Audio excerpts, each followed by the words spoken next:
Salam saudara, pagi hari ini kita kembali datang di hadirat Tuhan.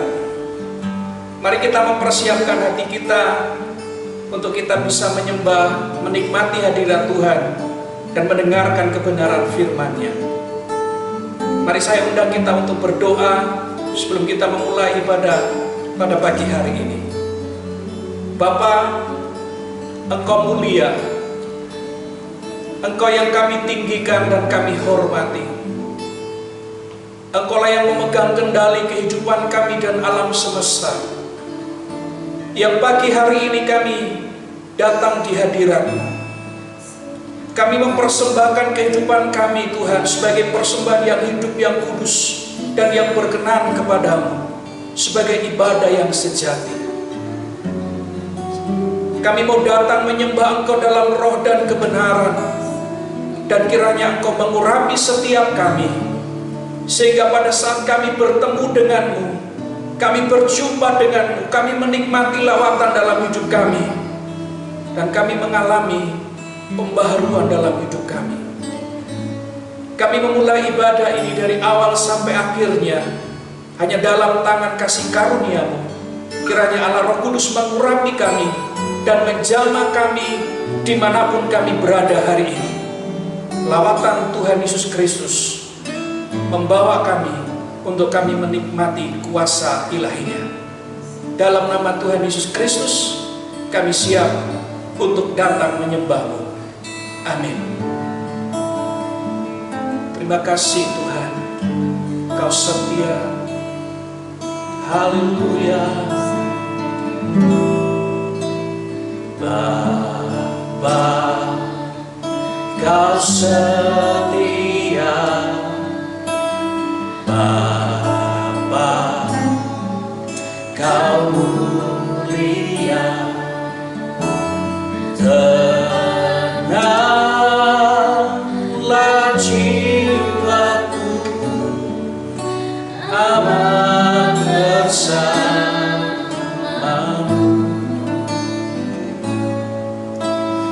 Lebih dari harta, Kaulah segalanya. Tenanglah jiwaku dalam hadirat-Mu. Kau tunjukkan kasih setia-Mu. Kau menyediakan yang ku perlu. Kau setia, Kau mulia, dulu, sekarang, dan selamanya. Kau tunjukkan kasih setia-Mu. Kau menyediakan yang ku perlu. Kau setia, Kau mulia, Bapa, Kau setia. Allah yang setia tak pernah meninggalkan kami, ya Tuhan. Terima kasih buat kesetiaan-Mu. Bapa,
apapun yang kami hadapi, kami tahu kami punya Allah yang setia, Bapa yang setia. Sekalipun hari-hari yang kami lalui harus berhadapan dengan tantangan dan situasi yang sulit, tapi kami percaya karena Engkau hidup, maka ada hari esok. Kami umat-umat yang sudah Engkau tebus ya Tuhan, dan kami bersyukur atas karya-Mu. Engkau sudah mati bagi kami, dan bahkan Engkau bangkit bagi kami, serta naik ke sorga untuk menyediakan tempat bagi kami. Karena itu kami mempercayai bahwa di dalam-Mu ada kehidupan, di dalam-Mu ada kedamaian, di dalam-Mu ada ketenangan dalam jiwa kami. Sebab Engkau hidup, maka ada hari esok. Terima kasih Tuhan. Sebab Dia hidup, ada hari esok. Sebab Dia hidup, ku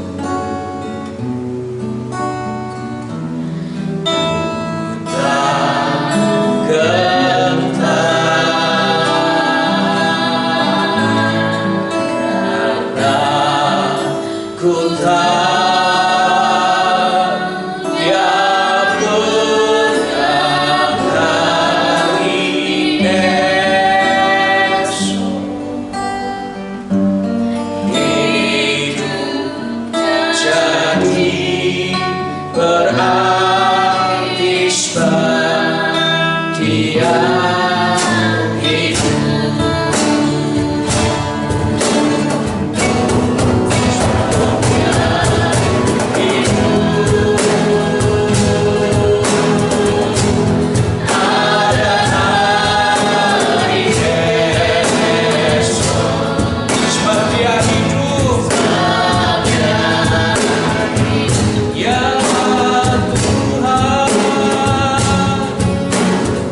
Pagi hari ini kami bisa menikmati kasih setia-Mu.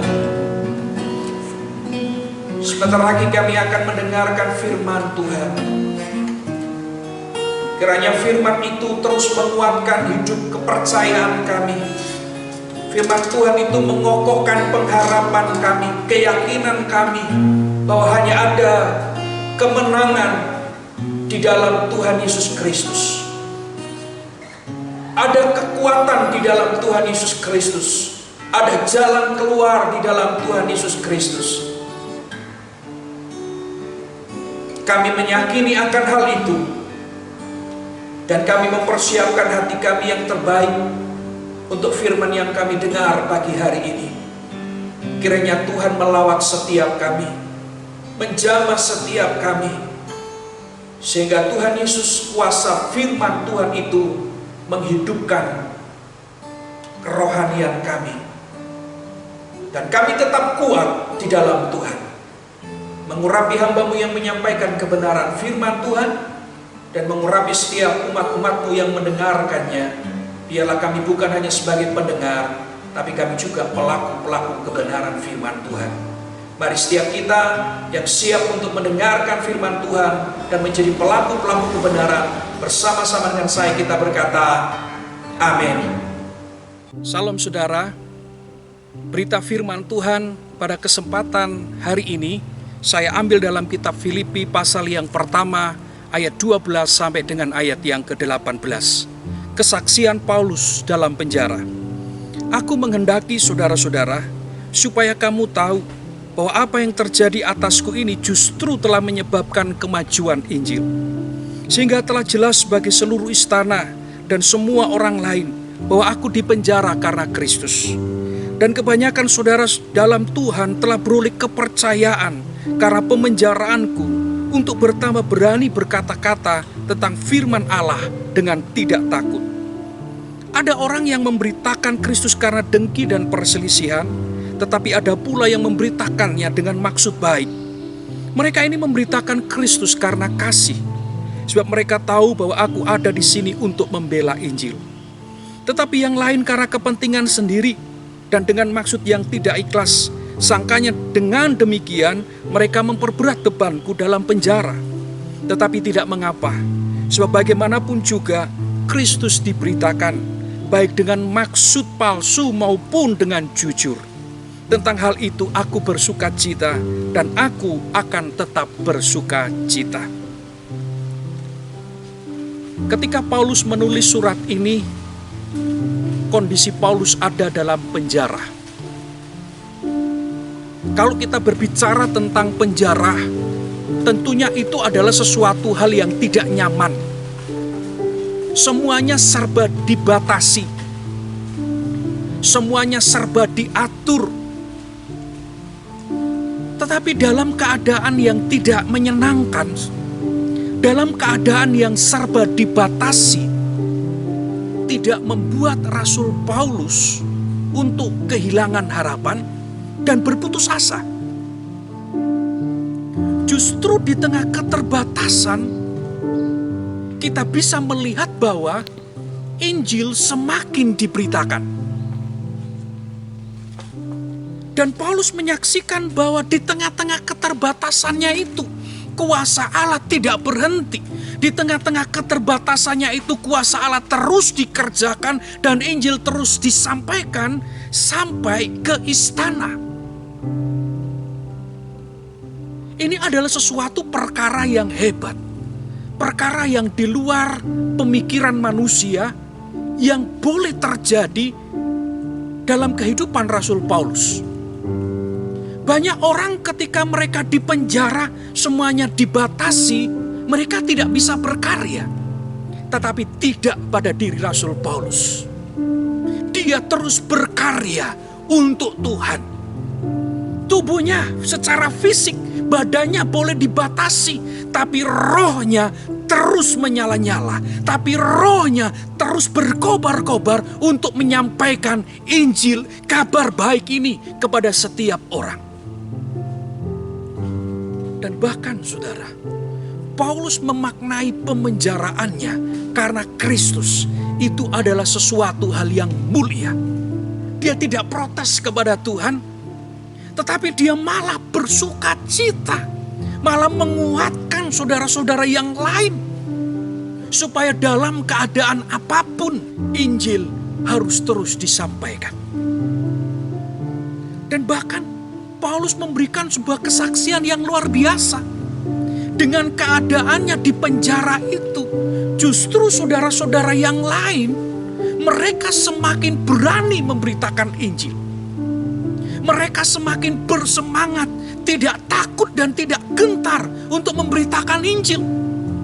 Sekalipun pada saatnya nanti mereka juga harus ditangkap seperti Paulus, tetapi itu tidak membuat mereka menjadi putus asa dan tidak memberitakan Injil.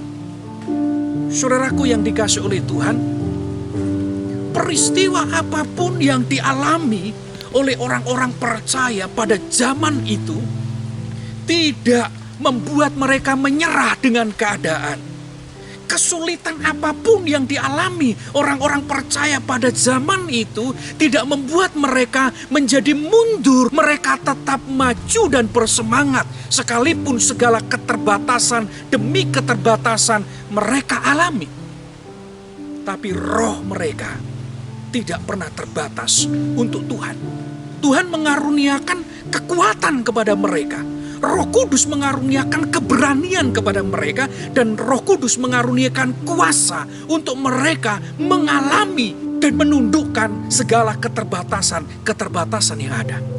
Saudaraku yang dikasihi oleh Tuhan Yesus Kristus, sekalipun ada orang-orang yang berusaha memperberat keadaan Paulus di penjara, tetapi Paulus tidak mempunyai rasa dendam kepada orang-orang itu.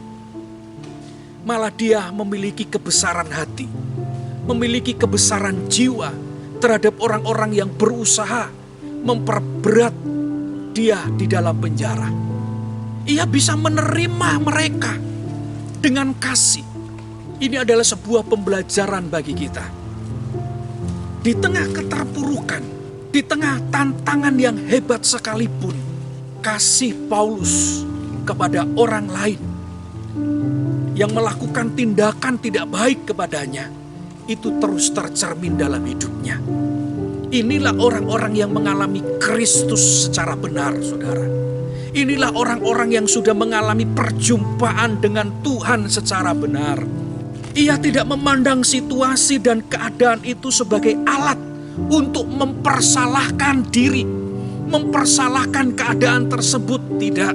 Tetapi dia bisa memaknai semua hal yang tidak baik itu dari segi pandang ilahi. Dan inilah yang harus dimiliki oleh orang-orang percaya hari-hari ini. Memaknai setiap situasi dari sudut pandang Allah. Ini jauh lebih penting daripada kita terjerumus dengan perkara-perkara yang membuat kita tidak bisa untuk terus berkreasi bagi Tuhan. Paulus menghadapi orang-orang yang melawan dia.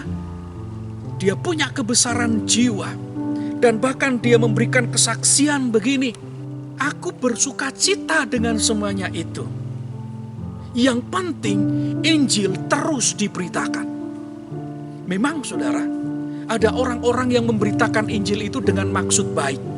Mereka ini memberitakan Injil dengan hati yang tulus, dengan hati yang ikhlas. Tapi di sisi lain, ada orang-orang yang memberitakan Injil dengan maksud yang tidak baik. Mereka memberitakan itu hanya untuk mencari keuntungan semata-mata. Saudaraku yang dikasihi oleh Tuhan Yesus, teladan yang dimiliki oleh Paulus, teladan yang disampaikan oleh Paulus, itu harus menjadi bagian orang-orang percaya, harus menjadi milik orang-orang percaya pada zaman akhir ini. Mungkin sekarang ini pun kita juga merasa sedang ada di dalam kungkungan penjara. Karena pandemi COVID-19 ini, setiap gerak-gerik kita sepertinya dibatasi. Semua serba terbatas. Dulu kita bisa bekerja tanpa batas. Kita bisa berusaha tanpa batas. Tapi ketika pandemi COVID-19 ini membuat kita sepertinya dalam penjara. Kita bekerja tidak sebebas yang dulu, kita berusaha juga tidak sebebas yang dulu, sehingga ini membawa dampak. Tentunya salah satu hal adalah dampak pendapatan yang kita terima. Semuanya akan menjadi terbatas. Tetapi kiranya peristiwa ini, saudara, tidak membuat kita untuk kehilangan kepercayaan kita kepada Tuhan. Kiranya peristiwa seperti ini tidak membuat kita untuk menjadikan sebuah alasan untuk tidak berkarya bagi Tuhan. Dengan keterbatasan-keterbatasan yang ada ini, jangan sampai membuat mata rohani kita, mata batin kita untuk tertutup melihat kuasa dan kemuliaan Allah. Mungkin hari ini kita bisa mengalami masa-masa yang gersang. Seperti tanaman pohon jati ini karena menghadapi musim kemarau, banyak daun-daun yang berguguran. Mungkin kita sekarang ini menghadapi masa-masa yang sepertinya tidak berpengharapan. Tetapi ingatlah, justru di masa ini, kita harus tetap memperkuat keyakinan kita. Justru di masa-masa seperti inilah, iman kita kepada Tuhan itu harus terbukti. Lihatlah Paulus, di masa-masa yang susah, di masa-masa di penjara, tidak membuat dia untuk menyerah dengan keadaan. Justru masa-masa di penjara itu membuat rohnya semakin menyala-nyala dan Injil terus diberitakan. Hari ini kesulitan apa yang kita hadapi? Keterbatasan apa yang sedang terjadi dalam hidup kita? Jangan sampai membuat kita tidak berdaya.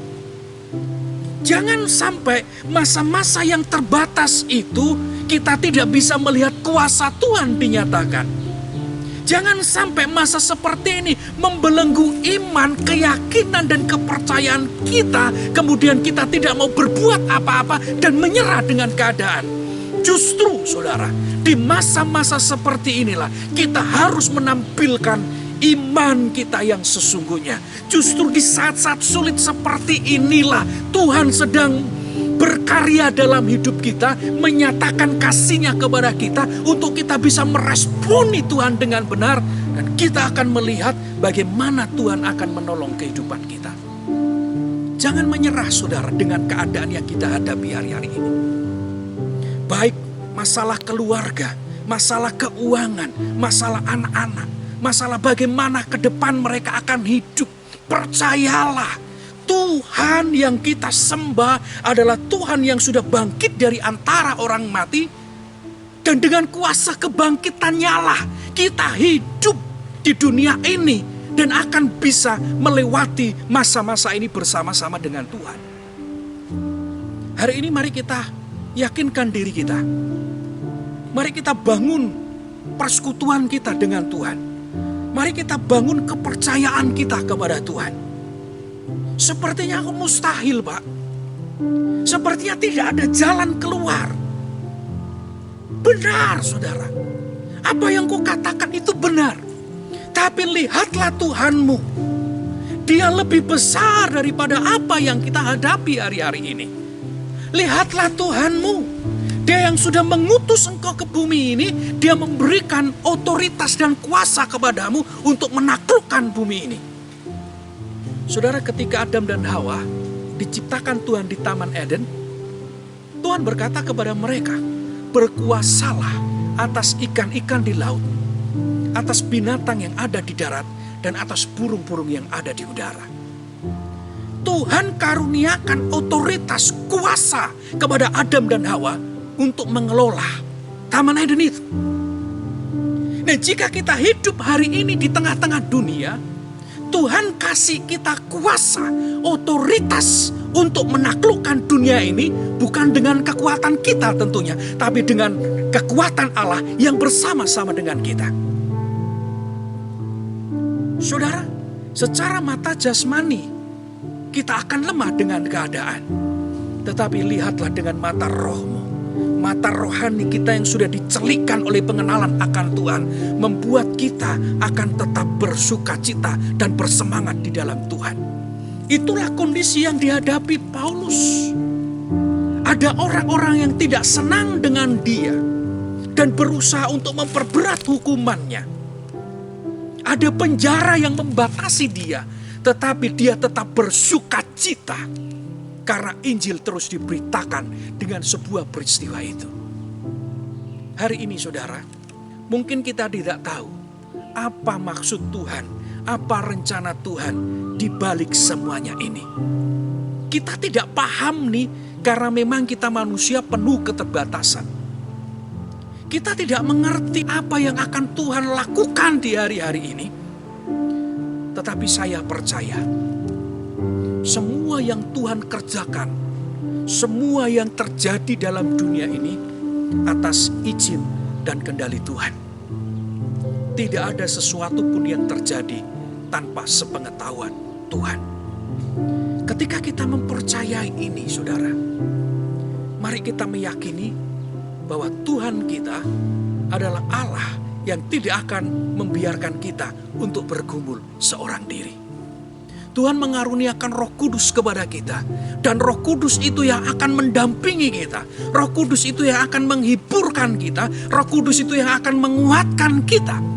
Mari, hari ini saya mendorong saudara untuk kita terus menapaki kehidupan ini bersama-sama dengan Tuhan. Menaklukkan setiap tantangan kehidupan ini bersama-sama dengan Tuhan. Menghadapi semua rintangan kehidupan ini berjalan bersama-sama dengan Tuhan. Kita diciptakan Tuhan sebagai pemenang-pemenang dalam kehidupan ini. Orang-orang yang menang adalah orang-orang yang sudah melewati semua pertandingan. Dan dia bisa menaklukkan setiap lawan-lawan yang dia hadapi. Dan dia tetap tampil tegak berdiri. Itulah orang-orang pemenang. Nah, hari ini saudara, kita sekarang ini ada dalam dunia menghadapi banyak tantangan yang harus kita hadapi. Tetapi terus berjalanlah. Tetapi terus berkaryalah. Terus hadapilah bersama-sama dengan Tuhan. Dan taklukkanlah semua keadaan itu. Dan kita harus menampilkan kekuatan yang ada di dalam kita, yang Tuhan taruh dalam hidup kita, itu jauh lebih besar daripada apa yang sekarang ini sedang kita hadapi. Mari saudara, kita bangkit bersama-sama. Mari kita bangun bersama-sama. Roh kita yang sudah mulai lemah, iman kita, pengharapan kita yang sudah mulai pudar, sekarang kiranya berita firman ini membangkitkan kita kembali. Supaya kita membangun roh kita yang lemah menjadi kuat. Iman kita, pengharapan kita yang mulai pudar, kembali memiliki pengharapan yang utuh. Karena Yesus Kristus Tuhan yang sudah mati dan bangkit bagi kita. Kiranya kuasa kebangkitan Tuhan itu terus membangkitkan semangat kita untuk kita menjalani kehidupan ini bersama-sama dengan Tuhan. Kita akan menaklukkan segala perkara karena kekuatan Tuhan jauh lebih besar daripada apa yang sedang kita hadapi. Mari kita berdoa saudara. Terima kasih Tuhan atas kesempatan ini. Engkau mempercayakan kepada kami segala situasi dalam dunia ini. Maka kami juga meyakini Engkau memberikan kami kekuatan. Dan bahkan kami akan melampauinya dengan kemenangan yang berasal daripada Tuhan. Supaya kami menjadi kuat. Supaya kami menjadi semakin setia kepada Tuhan. Supaya kami semakin berapi-api untuk Tuhan. Itulah yang Tuhan maksudkan pada hari-hari ini. Tuhan, kuatkanlah kami selalu. Dan Allah Roh Kudus pimpinlah kami selalu. Untuk kami hidup seturut kebenaran Tuhan. Hamba berdoa kepada setiap kami yang mendengarkan berita firman ini dimanapun mereka berada. Kiranya Tuhan melawat mereka secara pribadi. Tuhan menguatkan hidup mereka. Tuhanlah jawaban dalam hidup mereka. Dan Tuhanlah sumber pertolongan bagi mereka. Berkati usaha mereka, pekerjaan mereka, keluarga mereka dan anak-anak mereka. Hanya berkat Tuhanlah yang kami nikmati dalam hidup kami di tengah-tengah dunia ini. Kami berdoa buat bangsa kami Indonesia dan pemimpin-pemimpin negeri ini. Kiranya Tuhan memberikan roh hikmat dan takut akan Tuhan. Dan kami berdoa supaya peristiwa yang terjadi di bangsa ini dan bangsa-bangsa yang lainnya menyatakan kasih dan kemuliaan Allah. Supaya banyak jiwa-jiwa yang boleh bertobat dan mengenal Kristus sebagai Tuhan dan Juru Selamat. Ini yang menjadi doa kami Tuhan. Berkati umat-Mu dimanapun mereka berada, orang-orang percaya dan gereja-gereja Tuhan. Terima kasih. Saudaraku, mari kita mengangkat tangan kita untuk menerima berkat dari Tuhan. Tuhan menguatkan dan meneguhkan saudara. Dia tidak akan meninggalkan kita, tapi Dia akan terus bersama-sama dengan kita. Lewati semua kehidupan ini dan taklukkanlah itu. Bersama-sama dengan kuasa-Nya, kita akan keluar sebagai pemenang. Sekarang terimalah berkat dari Allah Bapa, cinta kasih dari Tuhan Yesus Kristus, serta persekutuan Allah Roh Kudus menyertai kita hari ini sampai selama-lamanya, sampai Maranatha Tuhan Yesus datang kali kedua. Mari setiap kita yang sudah diberkati Tuhan bersama-sama dengan saya, kita berkata, amin. Tuhan Yesus bersama-sama dengan kita, tetaplah semangat.